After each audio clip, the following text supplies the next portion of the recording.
How does your best player score 20 straight points in the fourth quarter and you still lose? Love them or hate them, the Nets are must-see TV, and I've watched nearly every one of their games this season so far and can confidently say that they are the most frustrating team to watch in the NBA. Combine their potential and flashes where they look nearly unstoppable for one quarter or one half with their inconsistent defense and inability to close games, and you come to the conclusion that this Twitter user did by saying, the Nets are exhausting.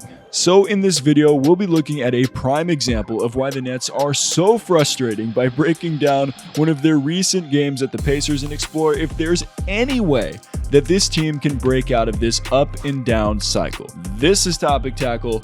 Let's go. What's good, people? JC3 here, and appreciate you tuning in once again to Topic Tackle, where we dive deep into the basketball world, seeing through the storylines and narratives to give you the perspective that the media doesn't venture to. So if you're tired of shallow analysis and want to become a deep diver, go ahead and hit subscribe and leave a like on this video. I appreciate it. Okay, so we got to start with the tear. The absolute tear that Ben Simmons has been on. 6 straight games scoring in double digits. He's pushing the pace, not shying away from contact, but getting to the bucket and finishing consistently. He looks emotionally invested into the game by his facial expressions, and overall his demeanor is just different out there. I was among those earlier in the season, wondering where the Nets were going to find additional offense, and didn't think that Ben Simmons was going to be the guy to count on, and I'll admit, I was wrong.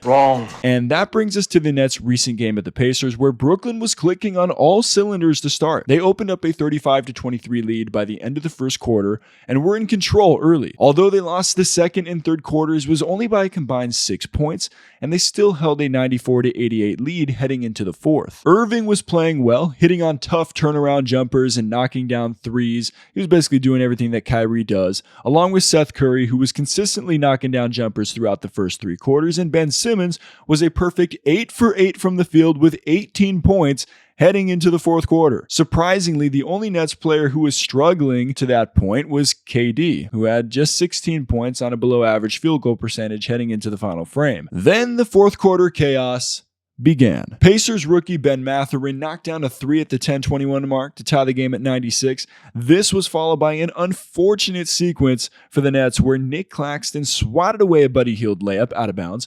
With just seconds left on the shot clock, Indiana inbounded to Mathurin, who drilled a fadeaway corner 3 over Claxton to take the lead 99-96, and that gave Indiana their first lead since 16-15 at the 6:29 mark in the first quarter. Jacque Vaughn needed a timeout, and I couldn't blame him. And with that, it was time to put the Durantula back into the game for Joe Harris. And he proceeded to do something that would make Stephen A. Smith very proud after what he said about KD after the Nets' recent loss to the shorthanded Sixers. The fact of the matter is this. You're Kevin Durant, 14 shots. 14 shots. What the are you doing? Why are you out there? You're Kevin Durant. You can average 30 in your sleep. At some point during the game, don't you say, Jalen, don't you say, Wilbon, just give me the damn ball. Like he did in the finals when he was playing with Golden State, with Steph Curry and Klay Thompson against Cleveland, and they were struggling, and then he said, give me the damn ball, and dropped 43. This is what you do against Shake Milton or DeAnthony Melton or Tobias Harris. Why wouldn't you do that? Kevin Durant would go on to score 20 points straight for the Nets in a takeover in which he basically said, forget it, I'll do it myself. Of course, that's the clean version of that statement, but that's how we roll over here. The man was falling away from mid, pulling up and hitting threes, and even converted on a 4-point play. Yet somehow, the closest the Nets could pull within was 3 points of the lead and ended up dropping the game by 11, 128-117. But how, Sway? How, Sway? How does the Nets' best player scored 20 of his team's 23 points in the final quarter and they still lose? Well, this is where you get the deep analysis that Topic Tackle is all about, so make sure you hit subscribe. Let's jump to the 6:43 mark in the fourth. Buddy Hield nets a 3 to put Indy up 108-98, and KD responds with a pull-up mid-range jumper. On the next possession, there's a miscommunication and Hield throws the ball away. At this point, KD's made 2 straight jumpers and it was time for him to stretch the floor. He comes down and knocks in a pull-up three for his 7th straight point. The following defensive possession, Ben Simmons gets beat on the drive by TJ McConnell and picks up his 5th foul. Obviously, Brooklyn didn't like the late call. Everyone throws their hands up, but it is what it is. McConnell drains 2 at the line. The next possession, Curry kicks it out to KD, and he connects on his 4th straight jumper, this time a 4-point play, a huge momentum shot. Durant converts the 4-point play at the stripe to bring the Nets within 3. So this is the time that the veteran team takes charge and puts the younger Pacers to bed. Right? Wrong. Indiana comes down and Buddy Hield makes a tough shot over Seth Curry. He jab stepped, went off the dribble, going left. He pulls it and connects. That's just a good shot, man. With Indiana back up 6, it's only right that Brooklyn gets the ball to KD again to match, right? Well, even with 6'1" TJ McConnell guarding KD at the elbow, the Nets, for some reason, couldn't get him the ball, and it leads to Kyrie shooting a contested deep 3 and a wasted possession. Now, although Halliburton gets blocked by Claxton on the next possession, the Pacers run a great inbounds play, and Miles Turner gets a dunk plus the foul. So that's 2 key possessions in the fourth quarter that Claxton gets a block, ball goes out of bounds, and the Pacers score on the inbound. That's just rough, man. Now watch this. Turner misses the free throw. Royce O'Neal gets the rebound and throws it away. Once again, with the chance for the momentum to swing back in the Nets' favor, they throw it away. Literally. After Mathurin knocks down 2 free throws to put the Pacers up by 10 again, Durant comes down and somehow makes this contested jumper. It was crazy, where he's fouled by Hield, but he doesn't get the call and snaps at the ref for a tech. Once again, any momentum that was gained was gone, just like that.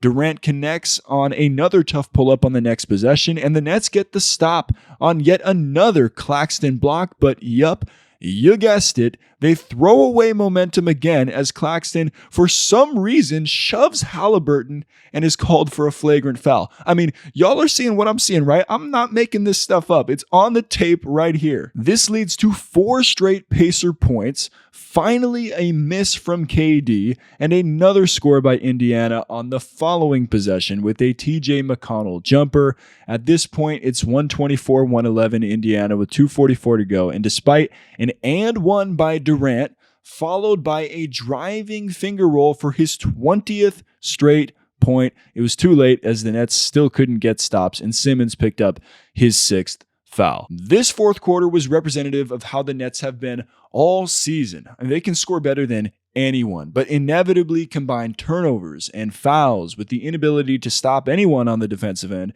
It feels like they have to try so hard to get a defensive stop.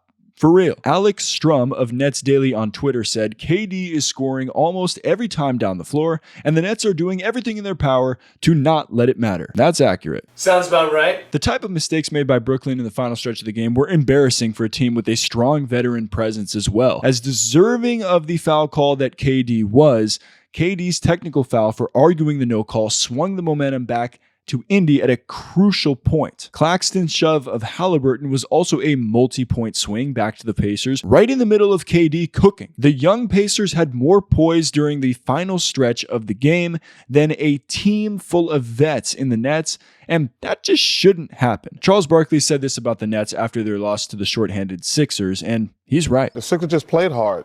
That team in Brooklyn, they soft, and it was proven again tonight. What makes the Nets even more frustrating to watch is that everyone and their mama knows that they're one of the most talented teams in the league on paper, but they can't string together any consistency from game to game and establish a solid winning streak. I'm struggling to understand this Nets team. They start games strong and show real promise, but always eventually collapse and are down double digits in the fourth quarter. Lots of work to be done and still not 500. Once again, accurate. Sounds about right. The fan reaction echoed a similar sentiment. Nets should not be losing to non-contenders when Ben is producing like this. There's no excuse. It's embarrassing. So what now? It was Steve Nash's fault, right? So they fired him. It was Kyrie's fault, right? So they suspended him and went 4-1 in their next 5 games, holding every opponent under 100 points. But then they lost to the Lakers and gave up 153 points to the Kings. In the 4 games that Kyrie's been back now, they've gone 2-2, losing the shorthanded Sixers and the young Pacers. All the while, Ben Simmons, Kyrie, and KD appear to be meshing offensively, along with key role players like Seth Curry and Royce O'Neal, but their defense is still lacking, big time. They routinely lose the rebounding battle and give up a lot of second chance points. I have no doubt that this team can compete with the best of them, and they have multiple guys that can get you a bucket when needed. But if they can't string together stops and scores with the emphasis on stops, they're on their way to another first round exit. So I don't know if this can be fixed simply with more effort, better communication, or with a team-wide commitment to boxing out, or if they need to trade some of their role players for another big. The Nets need to figure this out, and quick. So let me know what you think in the comments down below. What do you think the Nets should do to turn their season around? Let me know what you think in the comments down below, and we'll be back with more Topic Tackle coming soon. Stay solid, people.